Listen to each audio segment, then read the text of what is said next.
BBC Radio Manchester, almost 7:30 on Tuesday evening, and he is part actor, part super sportsman. David Walliams, in fact, has created one of the biggest successes in recent BBC comedy history with Little Britain. And you might have noticed a slip on air there, and I mentioned that I called him David Walliams, which is something that I don't know if you remember when David Walliams first sort of starts to come onto the scene a little bit. I mean, he's been around for a long time, and you can dig back into BBC archives probably about 15 years to see some of his really, really early work. But when he became a household name, there was a big debate. I don't know if you remember this, but it was a big thing around people calling him David Walliams, and then coming to realise that actually, no, it's David Walliams. Come on, get it right. You'll know him as well for his work on with comedy partner Matt Lucas, whose name is difficult to get wrong. David also, though, has managed to squeeze in appearances in other comedies such as Black Books, and, like I said before, Where We're Back in Spaced, which is the now film star Simon Pegg's really, really early comedy.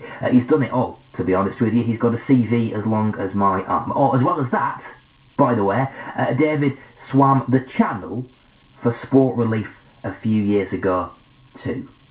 He probably couldn't fit anything else in, could he? Ha! See, you're wrong. Alongside all of that, David's written children's books as well. Where does the man find the time? I have no idea. His third paperback is called Billionaire Boy, and it is out now, and you'll be able to take the kids to see a stage adaptation of his second book, Mr. Stink, because that comes to the Lowry in August. He began by telling BBC Radio Manchester's Heather Stott, when he spoke to her recently, why he actually got involved in swimming for charity. I can swim a bit. Not particularly fast, but I just can take a lot of cold water. So I swam the Channel, but I'm not. I wouldn't win any races, you see. Have you done much swimming since then? Well, I'm actually training at the moment to swim the length of the Thames, right? Which is 200 miles. Lord. So I'd have to do that over a couple of weeks. So I'm training for that at the moment. And it's weird, when you do a big challenge, you think never again. Yeah. And then a couple of years later, you're thinking, well, maybe it'd be fun, or it'd be great to get stuck into something again. And I know that Comic Relief is a charity really close to my heart, and I think the public, when they see someone well-known doing something hard and uncomfortable, I think they probably think, it must be important. We rate you because of that. I think, if people do something that puts it, I don't mean, there are some things that you can do that are a bit easy, aren't they?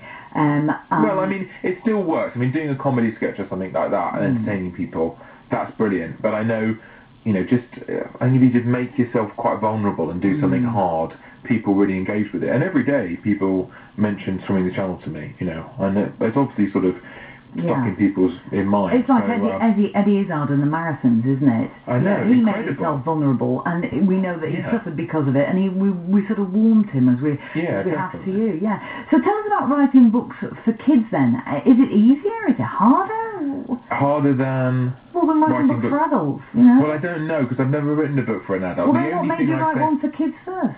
Well, because when we were doing Little Britain, and particularly when we were touring, I noticed how many kids were in the audience, and how many kids, would come to meet us afterwards. And I thought it would be great to do something especially for them, because Little Britain, was meant for adults, and there would always be bits in the show that were not suitable for children. And I remember when I was a kid watching Not 9 O'Clock News and being sent to bed at certain points when there were rude bits. And I thought it would be great to do something especially for kids. And the first book, Boy in the Dress, did really well. I was asked to write another, Mr. Stink, which is the one that's now been adapted as a stage musical. And I wrote another one, Billionaire Boy, and I'm writing another one at the moment. So it's great. I have this other career as a children's author, and children write to me, and they have no idea, I'm on TV, because kids who are sort of 8 now, I suppose, were far too young for Little Britain first time round.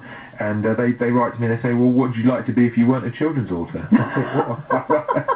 So it's great. It's a real thrill. And books have a kind of life, I think, that a longer life than TV programmes maybe, because, people are still reading Roald Dahl books that were written 40 years ago, and more people read Alice in Wonderland, was written over 100 years ago. So not that my books are as good as those, but it's great. I really feel like I'm creating a body of work, really. It must be fantastic to have all these separate strands to your career, because of course that creates longevity, doesn't it? I hope so, because also, I do think if you do the same thing over and over again, people will get bored. Yeah, absolutely. But what about the bit that is your favourite? If you had to choose one of those strands, you had to unpick it all and just choose one strand, what would you choose?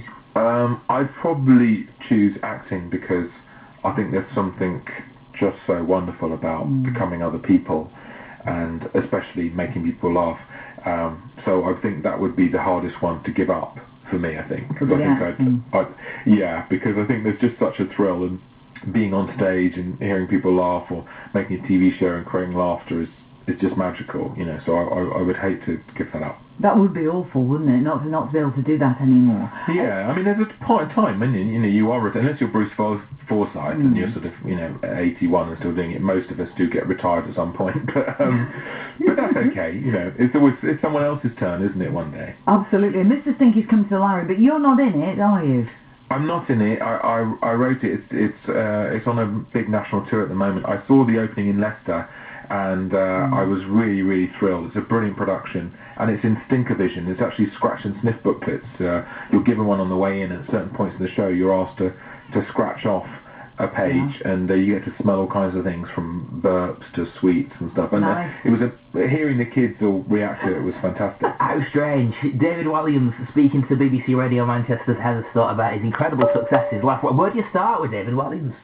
Swimming the Channel, huge success with Little Britain, massive actor, has been in all sorts of stuff, films as well, and as well as that, a whole host of children's books to his name, and many more to come as well, it would seem. On the way next, Culture Club, Do You Really Want to Hurt Me? After this. Original British drama.